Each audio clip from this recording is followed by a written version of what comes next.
A rabbit eats about 3 pounds of feed for every pound of meat it puts on. A chicken does it on roughly 2. End of story, right? Chicken simply wins. Except it's not that simple. And for a few decades even, the US government actually tried really hard to convince the country to eat rabbit instead of chicken. So why did one of these animals become a global industry worth over $100 billion, and the other one stayed a hobby for a few thousand backyard farmers? Let's start with the numbers, because they matter more than people think. A chicken needs somewhere around 1.9 to 2 pounds of feed to produce a pound of live weight, one of the most efficient conversion rates in the animal kingdom, which is a big part of why chicken took over the world in the first place. A rabbit needs closer to 3 pounds of feed per pound of weight, worse than chicken by a wide margin. But that number hides something important.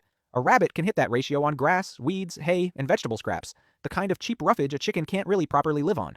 A chicken needs grain, and grain has never been cheap, so the rabbit loses on pure conversion efficiency, but it can win on the cost of what's going into its mouth in the first place. Now compare the protein. Rabbit meat runs close to 33 grams of protein per 100 grams, which puts it ahead of chicken breast on a like-for-like basis, and it does that with less fat and fewer calories. It's also famously low in sodium and cholesterol compared to most other meats, which is exactly the kind of nutritional profile that health-focused marketing campaigns are usually built around. On paper, rabbit should be the meat influencers are obsessed with right now, and this isn't some new discovery. Rabbits mature fast and breed constantly. A single doe can have 4 to 6 litters a year, with 6 to 10 kits per litter. Do the math, and one rabbit can theoretically be responsible for producing more offspring turned meat in a year than almost any other backyard animal you could raise. So if the nutrition is there, and the cheap feed argument is there even with a worse conversion ratio, something else has to explain why rabbit meat never became dinner. The first clue is history, and it's stranger than you'd expect. During World War II, the United States government actually pushed rabbit meat hard.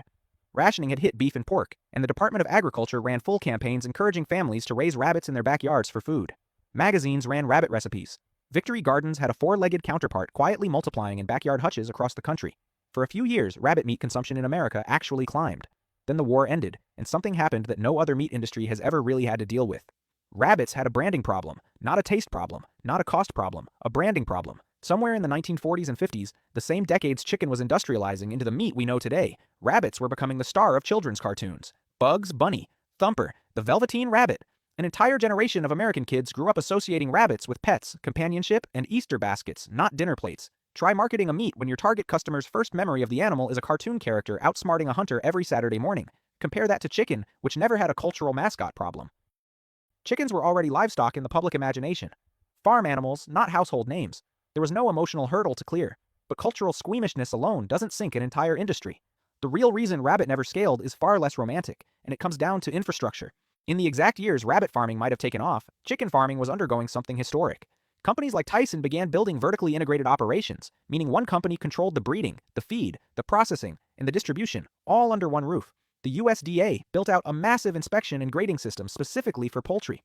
Slaughterhouses were designed, standardized, and scaled for chicken carcasses on assembly lines, moving thousands of birds an hour. Rabbit never got any of that. There was no USDA-mandated rabbit grading system that matched poultry's scale. Processing plants for rabbit remained small, regional, and expensive to run because there was never enough demand to justify building automated rabbit-specific slaughter lines the way chicken got them, and that created a brutal cycle. Low demand kept processing small and manual, which kept rabbit meat expensive per pound, which kept demand low. Chicken broke out of that cycle in the 1950s with contract farming and vertical integration. Rabbit farmers never got the capital or the customer base to build the same machine. There's also the emotional side that farmers themselves have talked about for decades. Rabbits are quiet, they don't require the same kind of hardened detachment that other livestock does, and a lot of small-scale rabbit farmers report that the animals are simply harder to process at scale, both logistically and psychologically. A chicken doesn't make eye contact with you the way people describe rabbits doing. That sounds like a small detail, but multiply it across every worker on a processing line and it becomes a real operational headache that chicken plants never had to design around. So does that settle it? Not quite, because there's a counter-argument that's easy to miss.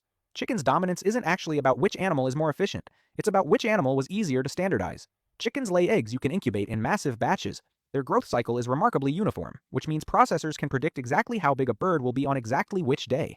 That predictability is worth more to a factory line than the cost of feed. Rabbits, for all their breeding speed, are less uniform in size and harder to schedule at industrial scale, which means more waste and more sorting per unit, on top of a feed ratio that already favors chicken. There's also a demand-side reality nobody likes talking about.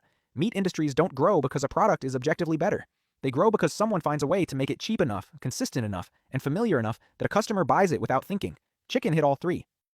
Rabbit never got the chance to try, because nobody built the machine that could make it cheap in the first place.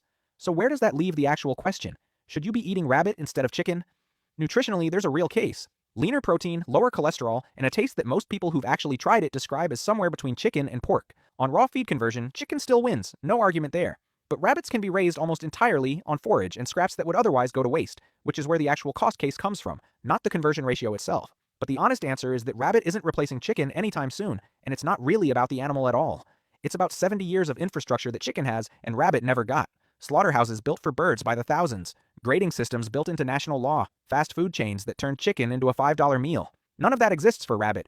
And building it from scratch would take a level of investment nobody in the meat industry has had a reason to make, because chicken already solved the problem they were trying to solve.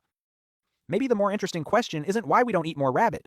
It's what it would actually take to build an entire industry from nothing, in a country that already has an efficient, cheap, culturally accepted meat sitting on every dinner table. Rabbit didn't lose purely because of the feed math. It lost because chicken got a 70-year head start on top of an already better conversion ratio. And by the time anyone looked back at the numbers, the infrastructure gap was too wide to close. There are still small rabbit farms out there, in France, in Italy, in parts of China, where rabbit never carried the same cartoon baggage and stayed a normal part of the dinner table the whole time. Rabbit meat consumption in those countries has never dipped the way it did in the US. So the animal was never the problem. The timing was. Next time you're staring at a grocery store meat aisle, picture the version of this country where the 1940s rabbit boom kept going instead of stalling out. Where rabbit got its own vertically integrated industry, its own fast food chain, its own place next to the chicken breast in the cold aisle. It's not a stretch.